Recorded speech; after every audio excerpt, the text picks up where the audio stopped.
Link TV, connecting you to the world. Link TV is viewer supported. Watch more at linktv.org. Link TV presents Mosaic World News from the Middle East. Here are today's top stories. Yemeni protests insist Saleh can return for his prosecution only. 18 Egyptian parties form an unprecedented electoral alliance. And Karzai welcomes US withdrawal plans from Afghanistan. Mosaic World News from the Middle East begins now.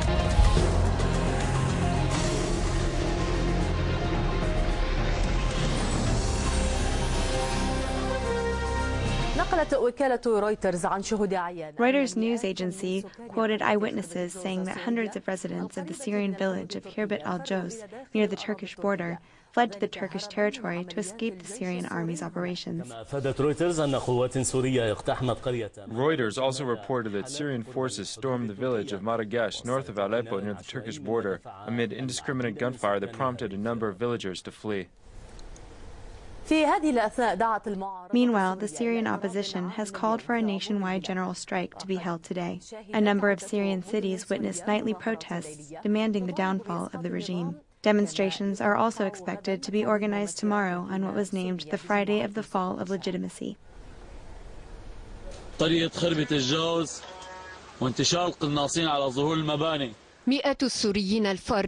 Hundreds of Syrians are fleeing the site to Turkey. This is taking place on the first day following the 100-day-old rise of the Syrian street against a rule that has lasted for over 4 decades. The days and Fridays of protests have led to the death of over 1,000 people and over 10,000 refugees in neighboring Turkey, in addition to thousands of refugees in Lebanon and thousands of political prisoners. The Syrian army is said to be deployed on the road connecting Aleppo to Turkey. Those who fled to Turkey, escaping the hell created by the Shabiha and other Syrian security forces, as they say, uncovered the hidden facts and pushed Ankara to finally change its tone towards Damascus. The regime change proponents are now using the language of strikes and civil disobedience. The opposition said the call was sent to display loyalty to the martyrs' bloodshed. Before the general strike, demonstrations and rallies were held in a number of Syrian cities. In Al-Asi Square, in front of Hamas government building, echoing was the slogan that transcends continental borders and crosses the military barriers that protect regimes.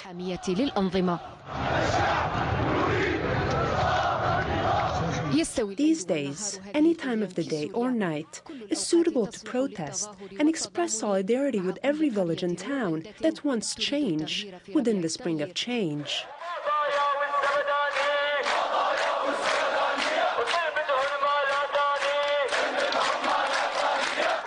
And before slow-moving reforms even started to be implemented, since Syrian Foreign Minister Walid al-Muallim stated that it's not a question of implementation, there has been no change in the security attitude adopted by the regime in its confrontation with demonstrators. As protesters wait to see reform theories tangibly implemented on the ground, the only observable reality is represented by online images of an army cracking down on its people. It is not difficult to find additional leaked recordings. These images were captured in Homs on June 21st. So, is there anyone who doesn't doubt the reform promises? I do not see much credibility in what Assad has been saying because the situation has been ongoing this way. How long should the situation continue? This statement came on the eve of what has been called the Friday of the Fall of Legitimacy. Angry demonstrations are to be held on a Friday that concludes a week, during which President al-Assad talked without saying anything new, for the 3rd time since the start of the crisis, and 2 days after the Syrian foreign minister's news conference. In it, he announced his decision to forget the presence of Europe on the map.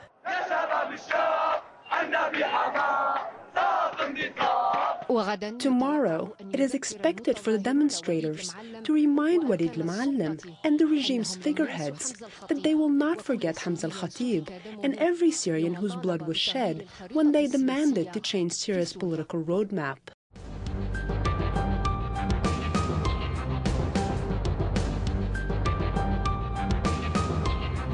The Syrian crisis has not only had an impact on the political scene, its negative effects on society are reflected in the crisis of displaced refugees at the border with Turkey.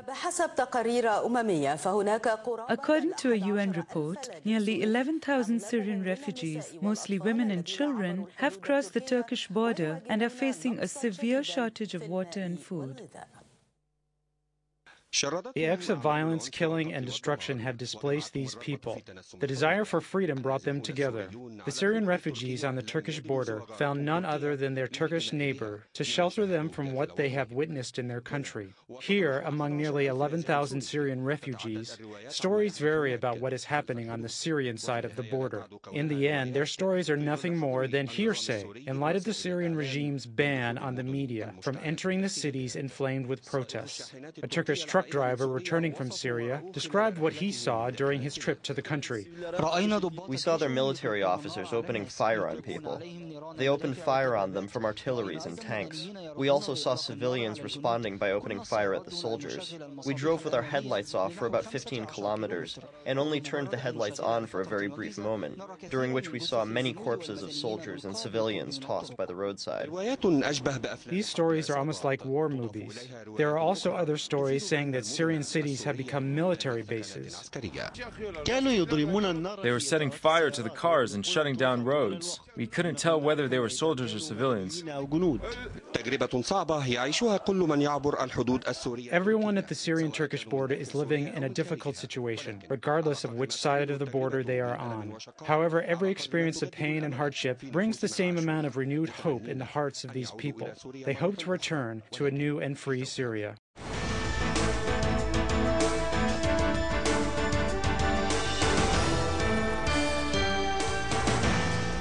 U.S. Assistant Secretary of State for Near Eastern Affairs Jeffrey Feltman called on Sana'a to immediately and peacefully transfer power in Yemen. Feltman's call came as conflicting reports emerged about Yemeni President Ali Abdullah Saleh's fate. Saleh is being treated in Saudi Arabia for injuries sustained in an explosion on June 3rd, of which he was the target. A Western diplomat said Saleh would not return to Yemen soon, clarifying that a TNT explosive device was planted near Saleh. Its explosion led to Saleh's injuries, which he described as serious. Meanwhile, Saleh's Vice President Abdurrabo Mansour Hadi held talks on the transfer of power with General Ali Mohsen al-Ahmar and the heads of the Hashid tribe, Sheikh Sadiq al-Ahmar and Hamid al-Ahmar. Worrisome ambiguity prevails in Yemen. Information on the medical and political status of Yemeni President Ali Abdullah Saleh not only remains conflicting, but uncertainty is growing as Saleh has not made any appearances in 3 weeks, either in photos or on television. Those close to the president say he is in good health, adding that the presidential plane has landed in Riyadh's airport to return him to Yemen. The question of whether or not Saleh will return is echoing here in central Sanaa's Tagir or Change Square. Demonstrators who have been camped out for nearly 5 months still heartedly insist on toppling and prosecuting Saleh. This is the Saudi and American policy. They want the situation in Yemen to explode because they know that Saleh's return to Yemen will erupt in a crisis. Our first demand is a transitional council. When Ali Abdullah Saleh says he is returning, we say he will only return so we can prosecute him. He will not rule us.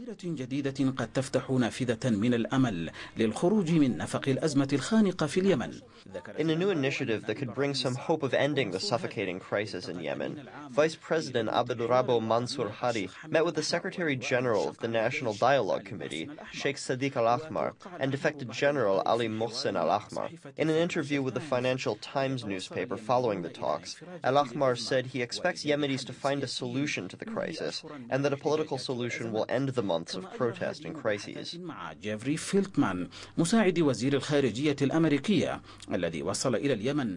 In addition, Hadi held talks with U.S. Assistant Secretary of State for Near Eastern Affairs Jeffrey Feltman, who arrived in Yemen on a private visit to hold discussions with Yemeni officials, including the son of the Yemeni president, Ahmed Khaled Ali. Coinciding with Feltman's visit to Sana'a, dozens of prisoners associated with what is said to be the Al-Qaeda organization have escaped from the Mukalla prison in the Hadramaut province. The organization's gunmen attacked the city's main prison with machine guns, killing one security member and injuring 2 others. This, as sources indicate, that over 100 Al-Qaeda elements are in that jail, including many who have been handed down sentences. The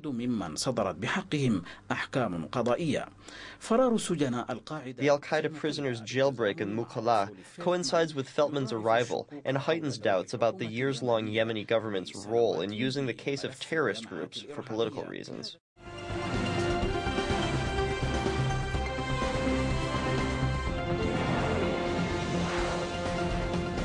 In other news, Bahrain's largest opposition group has slammed the Manama regime's sentencing of 8 opposition leaders to life behind bars.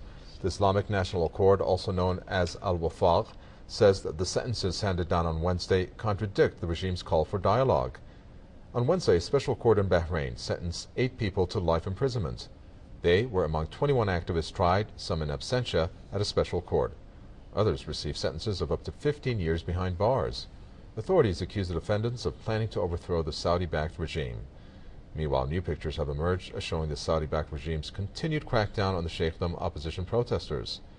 The pictures posted on YouTube show regime forces firing at a group of Bahraini youths and arresting a young boy.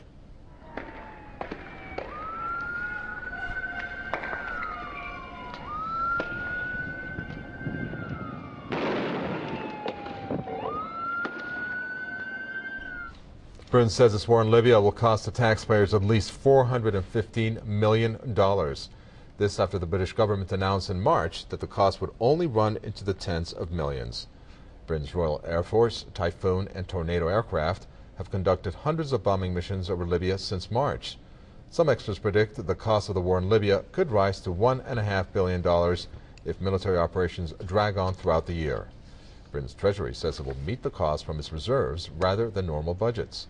The British government has sparked public anger over its pension reform plans and deep cuts to public spending. It is also expected to slash over 300,000 public jobs to prevent a debt crisis. Well, Libya has been the scene of fighting between pro-Gaddafi forces and revolutionaries since mid-February. Libyan cities, including Misrata, a city in northwestern Libya, have been targets of Gaddafi forces' attacks and NATO airstrikes. Many civilians and revolutionaries have been killed. Donnie Miller reports. It's 9:30 in the evening in Misrata, and minutes ago we heard 3 loud explosions in the east of the city. A family house has been hit by one of Gaddafi's rockets. This man is a neighbor. He said he heard the explosion and even his house was filled with smoke. He says that 9 members of the same family lived here. There was a newborn baby just born yesterday. His brother, who's only 14, was killed in the blast. The boy was killed in the bathroom, which was completely destroyed. There's anger at Gaddafi, but also at NATO for failing to stop the attacks. The next day, at a rest house near the front line, revolutionary soldiers are about to head into battle. They tell me that even though they can clearly see enemy tanks and rocket positions, NATO rarely bomb. I asked them why they thought this was. It's possible that NATO wants to deploy troops on the ground and makes military bases in future in Libya. Let's go! Okay, almost every soldier we meet is intensely confused about NATO tactics. While airstrikes are centered in or around Tripoli, the front line receives little attention from NATO aircraft.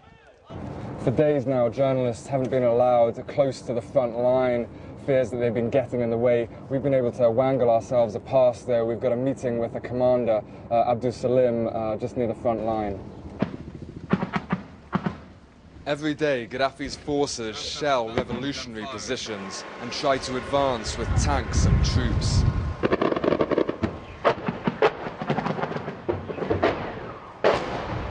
We meet Abdul Salam at a compound 100 meters away from the front line. He tells me that even though his troops want to advance, NATO has demanded that they stay put and don't move forward.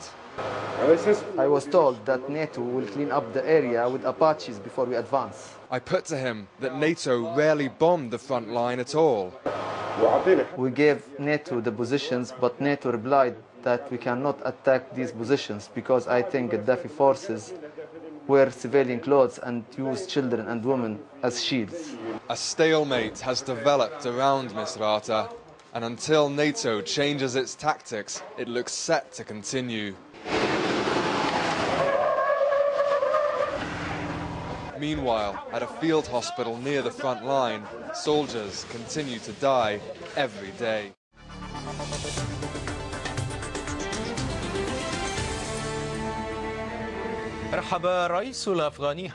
Afghan President Hamid Karzai welcomed the U.S.'s decision to withdraw over 30,000 troops from his country within a year. Karzai considered this announcement a positive step for the interest of both the U.S. and the Afghan people.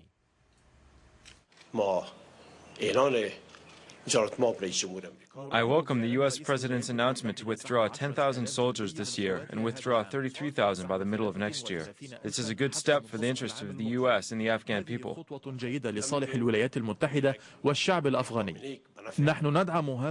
We support this decision and we congratulate them. I hope that the Afghan people will live in their country with security created by their own abilities and capabilities.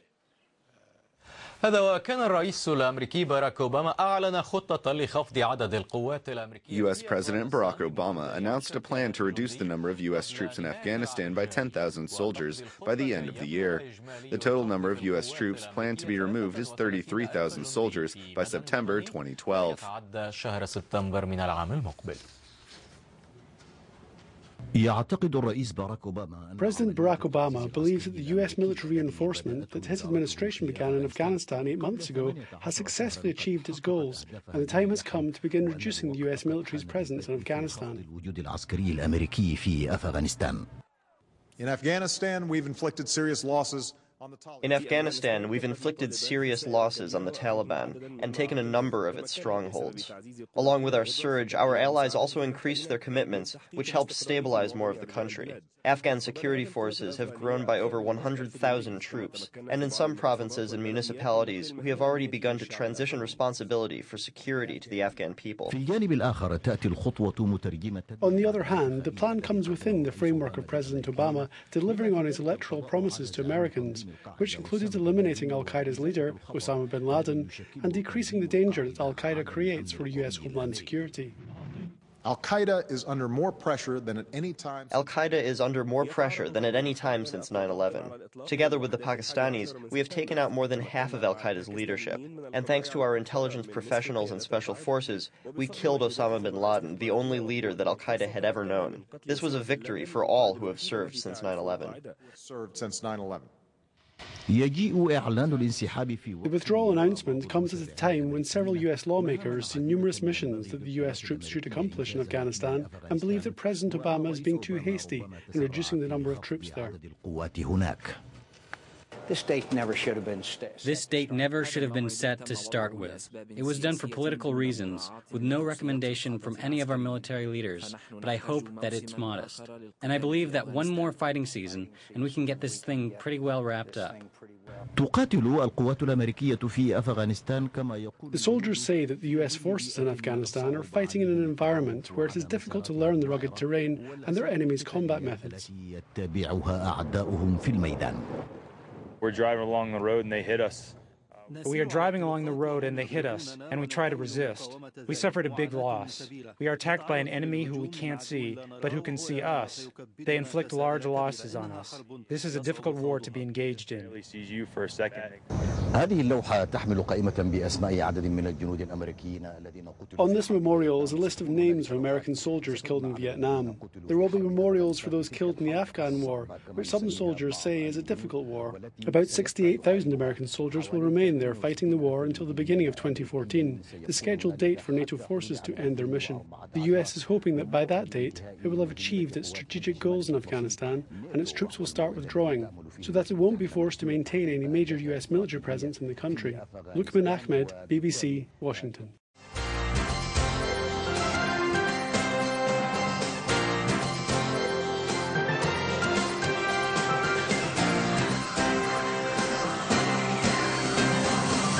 International Red Cross today issued a demand that Hamas provide proof that IDF soldier Gilad Shalit is alive. It was an unusual appeal by the independent aid agency, which said that the soldier's family has a right under international humanitarian law to be in contact with their 24-year-old son, who has been held incommunicado since June 2006. There's been no sign of life since a videotape of Shalit was released by the terrorists almost 2 years ago. Meanwhile, a unique project is being prepared to raise public awareness and promote the campaign for Shalit's release. Beginning on Saturday night, the 5th anniversary of his captivity, for an entire day, 24 well-known Israeli personalities will take turns stepping into a dungeon-like cell for a period of 1 hour. The event will be videotaped and placed on social networks. Aryeh Deri is back. The former Shas leader was convicted of bribery in the year 2000 while serving as Interior Ministry, and he served 3 years in prison. But Deri announced last night that he intends to return to politics in the next Knesset election. Speaking during the presidential conference, Deri said that he planned to lead a party that would be neither religious nor Sephardi, but rather one that will allow him to represent his voters.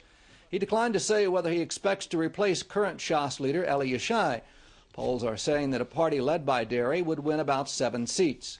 Not all are willing to accept his return to politics. Likud Knesset member Tzipi Hotovely drafted a bill that would block Deri and anyone else convicted of ethical crimes from returning to the Knesset. The weekly anti-security fence protests at Na'alin may soon be a thing of the past. The Defense Ministry and the IDF have begun preparations to tear down the fence. The security barrier, which was built around the Arab village some 6 years ago, had become one of the major symbols of protest by left-wing activists. Palestinian residents of the village claim the fence infringed on their land and that Israel is trying to expand a nearby settlement at their expense. 4 years ago, villagers appealed to the Supreme Court to remove the wall, and the state was ordered to move the structure several hundred meters to the west. And Iran displayed its homegrown military hardware in an exhibition that included fighter jets, helicopters, and other military vehicles. Guest of honor was Ayatollah Ali Khamenei, supreme leader of the hardline Islamic country. Iran's latest technological developments also include the development and manufacture of drones, submarines, ships, radar installations, cyber and electronic warfare equipment. In addition, the regime in Tehran continues to move forward with its nuclear program, which the West claims is intended to produce atomic weapons, and they're pressing ahead with their development of medium and short-range missiles capable of delivering nuclear payloads.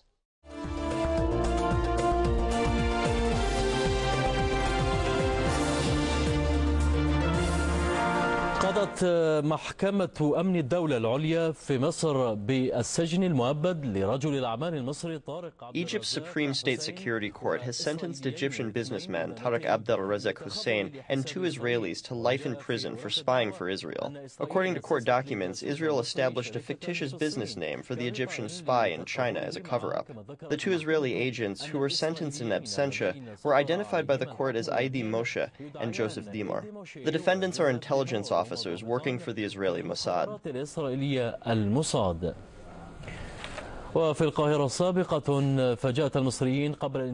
In Cairo, an unprecedented development has emerged that has caught Egyptians by surprise ahead of the upcoming parliamentary elections. 18 Egyptian blocs have joined forces under a unified political coalition, dubbed the Democratic Alliance of Egypt. The coalition includes political, liberal, national, and Islamic parties that have adopted different political positions on controversial issues in Egypt, most notably the issue of priority with regards to the constitution and elections. Ahmed Al-Khalani reports from Cairo. In a notable development, 18 political parties have agreed to form a unified coalition named the Democratic Alliance of Egypt. The alliance introduced a draft bill to the People's Assembly calling for a wider representation of political parties, as well as banning the use of money and favoritism in the election process. The proposal will be submitted to the Supreme Council of the Armed Forces. The new alliance has brought together many different political parties, including liberal, national, and Islamic, a move that did not seem possible given their political polarization.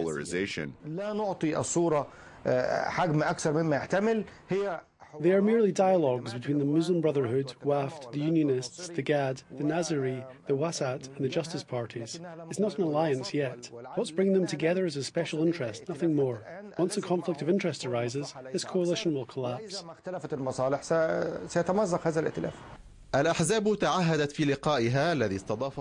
a meeting hosted by the Freedom and Justice Party, the political wing of the Muslim Brotherhood, the blocs vowed to continue political consultation and coordination. The blocs agreed to submit joint electoral lists with representatives from all parties. However, the parties seem to disagree in principle over the coalition's priorities. Some parties, especially the ones that seem to be ready for elections, are calling for holding elections before drafting the constitution, while the majority is demanding the other way around in order to prevent the winning parties from dominating the constitutional process.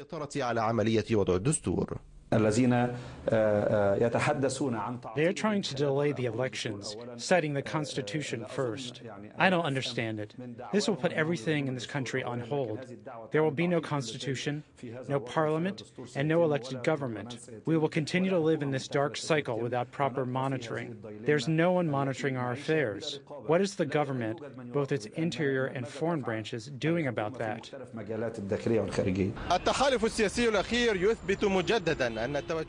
The new alliance proves once again that the political parties' differing positions don't prevent them from coming together, provided that each bloc has something to gain. This will definitely help reduce the intensity of political polarization plaguing the country after the revolution. Ahmed Al-Khalani, Dubai TV, Cairo. The views expressed on Mosaic are from contributing broadcasters, not Link TV or its sponsors. The production of Mosaic is made possible by grants from the John D. and Catherine T. MacArthur Foundation, the Firedoll Foundation, and by support of viewers like you. Thank you. Watch Mosaic World News online. Stay up to date with breaking news, read our blog, get transcripts of past shows, and more at linktv.org/mosaic.